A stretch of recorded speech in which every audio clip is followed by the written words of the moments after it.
શ્રી કૃષ્ણ ચરણથી લઈને મસ્તક પર્યંત નખ શીખ આપ મધુર છે.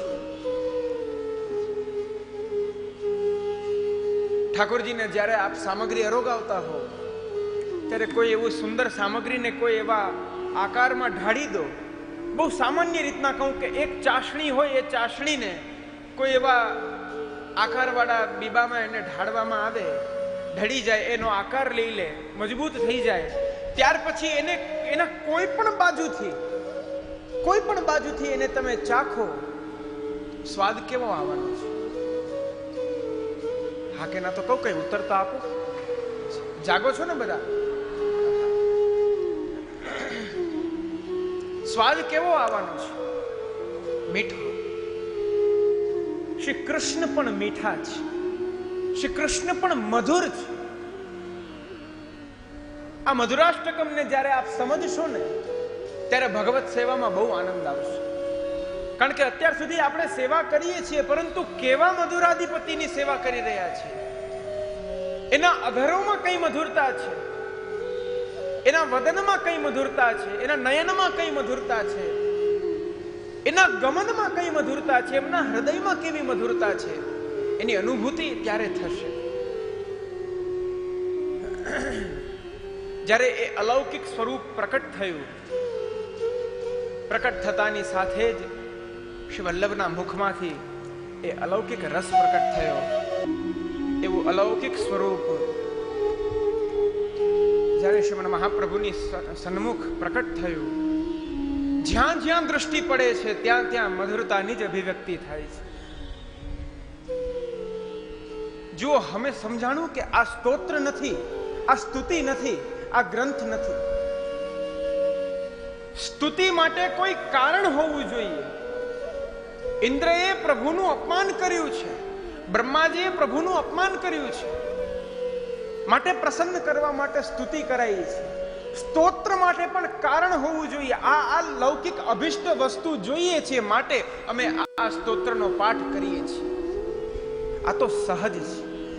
જે અનુભવ થયો છે એ જ અનુભવની અભિવ્યક્તિ એ મધુરાષ્ટકમ દ્વારા પ્રકટ થઈ છે. આ પ્રકારે મધુરાષ્ટકમનું પ્રાકટ્ય થયું છે. આજે હું વિષયનો પ્રારંભ અધરમ મધુરમનો પ્રારંભ નથી કરતો. આજે હું કેવલ એની હજી વિશેષ આપને ભૂમિકા સમજાવવા માંગુ છું. કારણ કે આપ આ જે રસનું પાન કરશો, આ કોઈ સામાન્ય રસ નથી.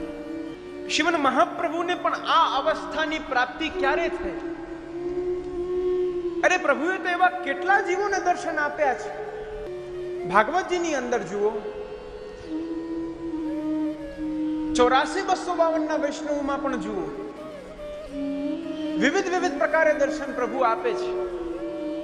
વિવિધ પ્રકારે આપ લીલા પણ કરે છે.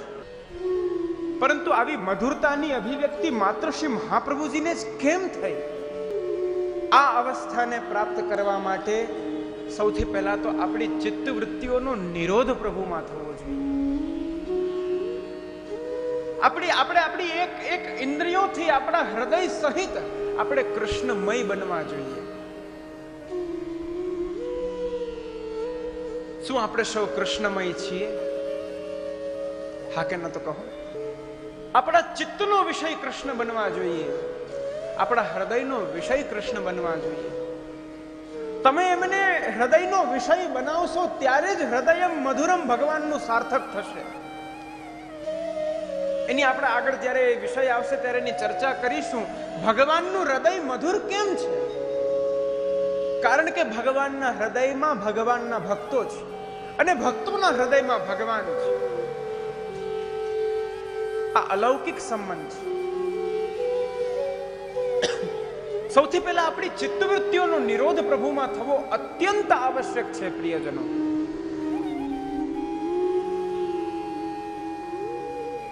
ચિત્તનો સ્વભાવ છે ચાંચલ્ય, ચંચલતા. ઘણીવાર મારા પ્રવચનમાં કહું છું, ચિત્તની ચંચલતા કેવી હોય? જ્યાં ભગવાન સ્વયં પ્રકટ થયા છે, સ્વયં પ્રકટ થઈને પોતાના બ્રહ્મ વાક્યમ જનાર્દન, મારે ભગવાનનું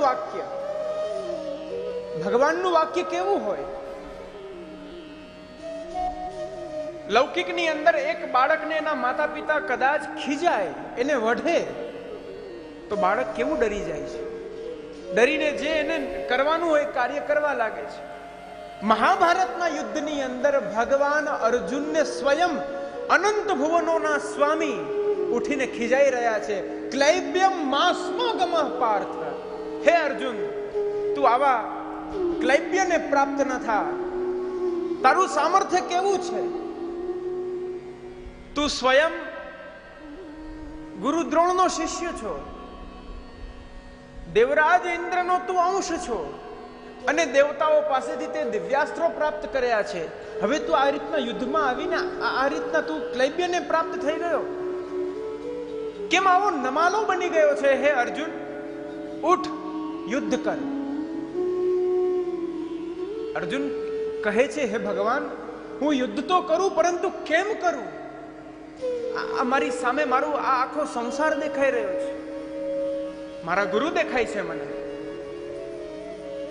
મને મારા પિતામહ દેખાઈ રહ્યા છે, મને મારા ભાઈઓ દેખાઈ રહ્યા છે, મને મારા સ્વજનો દેખાઈ રહ્યા છે, આત્મીયજનો દેખાઈ રહ્યા છે.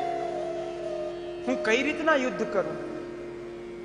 ભગવાને પોતાના સ્વરૂપના, ભલે સમાધિ ભાષામાં તો સમાધિ ભાષામાં પોતાના સ્વરૂપના અલૌકિક મહત્વનું વર્ણન પ્રભુએ પોતાના મુખેથી કર્યું. એ કર્યું હોવા છતાં પણ અર્જુન કહે છે, હે ભગવાન, મારું ચિત્ત બહુ ચંચલ છે. આટલું આપ સ્વયં કહો છો, છતાં પણ મારું મન ભટકે છે. આપણે યુદ્ધભૂમિમાં છીએ, હા કે ના તો કહો? શું આપણો રથ પ્રભુ ચલાવી રહ્યા છે? હા કે ના તો કહો? હા. મને તો જમીનમાં બેઠા દેખાવ છો તમે. કોણે કીધું રથમાં બેઠા છો? હું રથમાં બેઠો હતો. શું આપણી સમક્ષ એવી પરિસ્થિતિ છે કે આપણી સામે આપણા દરેક આત્મીયજન, સ્વજન, પ્રિયજન ઉભા હોય અને આપણે છીએ ને એમની સાથે યુદ્ધ કરવાનું હોય? શું અત્યારના પ્રભુ આપણને ગીતાનો ઉપદેશ સ્વયં પોતાના જ મુખેથી દઈ રહ્યા છે? તો આ બાજુ આવી પરિસ્થિતિથી સિંચિત અર્જુનનું મન જો ભટકતું હોય, તો આમાંના એક પણ પરિબળો આપણી સાથે કાર્યાન્વિત નથી, તો આપણું ચિત્ત કદાચ અત્યારના આખું ધોરાજી ફરીને આવ્યા હશો. આ ચિત્તનો સ્વભાવ છે. શાસ્ત્ર કહે છે, ચિત્તમેવ હિ સંસારઃ તત્ પ્રયત્નેન શોધયેત. જીવનું સાચો સંસાર જ એનું ચિત્ત છે. ભગવાનના માધુર્યનું પાન એને કરવું હશે તો એ પણ ચિત્તથી જ થશે, અને સંસારને જો ધારણ કરવો હશે એ પણ ચિત્તથી થશે. આ ચિત્ત જ સંસાર છે, આ ચિત્ત જ ભગવદ ભક્તિ છે. શાસ્ત્ર કહે છે, તત્ પ્રયત્નેન શોધયેત. એને પ્રયત્ન દ્વારા, યત્ન દ્વારા, પુરુષાર્થ દ્વારા એને શુદ્ધ કરતું રહેવું. એની અંદર સંસારને પ્રવેશવા ના દેવો જોઈએ. માટે તો શ્રી મહાપ્રભુજી આજ્ઞા કરીને ચેતસ તત્ પ્રવણમ સેવા. તમારા ચિત્તને સેવામાં એને પ્રણત કરો, તમારા ચિત્તને સેવામાં પૂરવું. શા માટે એમ ન કહ્યું કે તમારા શરીરને સેવામાં પૂરવું? આ તો કાયા છે, આ દેહ છે જે નાશવંત છે. જીવ પાસે એનું વાસ્તવિક જે કાંઈ પણ હોય એ એનું અંતઃકરણ છે. એ અંતઃકરણના 4 અલગ અલગ સ્તબકો છે. એના 4 સ્વરૂપોથી અંતઃકરણ બને છે: ચિત્ત, બુદ્ધિ, મન, અહંકાર. જ્યારે ચિત્ત કૃષ્ણમય થશે ત્યારે બુદ્ધિ આપોઆપ કૃષ્ણમય બની જશે. જ્યારે બુદ્ધિ અને ચિત્ત બંને કૃષ્ણનો પક્ષ લેશે ત્યારે મન આપોઆપ એની મેળે જ કૃષ્ણની લીલામાં તરબોળ થતું રહેશે. અને જ્યારે ચિત્ત, બુદ્ધિ અને મન આ ત્રણેય કૃષ્ણમય થઈ જાય ત્યારે અહંકાર રૂપ, અહમ રૂપી હું વ્યક્તિ જે એનું નામ છે એ ભગવદ ભક્તમાં પરિવર્તિત થઈ જાય છે. પ્રભુના અલૌકિક સ્વરૂપમાં જ્યાં સુધી આપણો નિરોધ સિદ્ધ નહીં થાય ત્યાં સુધી કદાચ તમે સૌ ઠાકોરજીના દર્શન કરવા હવેલીએ જાઓ છો ને, પ્રભુના સુંદર મુખારવિંદના દર્શન કરો છો, ક્યારે એમ કહ્યું વદનમ મધુરમ? હું પ્રવચનાત્મક શૈલીથી નથી બોલતો, ચર્ચાત્મક શૈલીથી બોલું છું. ક્યારે એવું કહ્યું છે? એવું ક્યારે સહજમાં હૃદયથી પ્રકટ થઈ જાય. કહો કેવું સુંદર મુખારવિંદ છે. ત્રણેય ભુવનોને જે લાજ અપાવી દે, ત્રણેય ભુવનો જ્યારે લજાઈ જાય એવું આ અલૌકિક મુખારવિંદ. ક્યારે એવી ભાવના કરી છે, મુખડું જોયા વિના પાણી ના ન પીવું રે, રસિક સુંદર વર જોઈ જોઈ જીવું રે? આવી ક્યારે ભાવના હૃદયમાં થઈ છે? એનું કારણ એ છે પ્રિયજનો, આપણે આપણા હૃદયમાં, આપણા મનમાં, આપણા ચિત્તમાં પ્રભુને પણ રાખીએ છીએ અને સંસારને પણ રાખીએ છીએ. જ્યારે સંપૂર્ણતયા સંસારની નિવૃત્તિ જીવ કરી લે છે ત્યારે જેને ભગવદ આસક્તિની પ્રાપ્તિ થાય છે. નિરોધની વ્યાખ્યા કરતા કરતા અન્ય જે આચાર્યો છે તે કહે છે યોગ ચિત્તવૃત્તિ નિરોધ. ચિત્તવૃત્તિઓનું જોડાઈ જવું કોઈ એક સ્થાન પર, એને નિરોધ કહેવાય, એને યોગ કહેવાય. શ્રી મહાપ્રભુજી આ વ્યાખ્યાથી આપને સંતોષ નથી થતો. શ્રી મહાપ્રભુજીને અસંતોષ છે. શ્રી મહાપ્રભુજીએ એક એવી અલૌકિક વ્યાખ્યા કરી, પ્રપંચ વિસ્મૃતિ પૂર્વિકા ભગવદ આસક્તિ નિરોધ. ભગવાનમાં જીવની ચિત્તવૃત્તિઓ જોડાવી એ તો બહુ સામાન્ય વાત છે. એ તો એક સામાન્ય એક તપસ્વી પણ કરી શકે છે. તપસ્વી પણ એ કાર્ય કરી શકે છે. પરંતુ પ્રભુમાં ચિત્તવૃત્તિ જોડાય તેની સાથોસાથ પ્રપંચરૂપ આ સંસારની પણ વિસ્મૃતિ થઈ જાય. આ બહુ મુખ્ય વિષય છે પ્રિયજનો. આપણે ચિત્તવૃત્તિ પ્રભુમાં જોડીએ છીએ પરંતુ પ્રપંચનું વિસ્મરણ નથી કરી શકતા.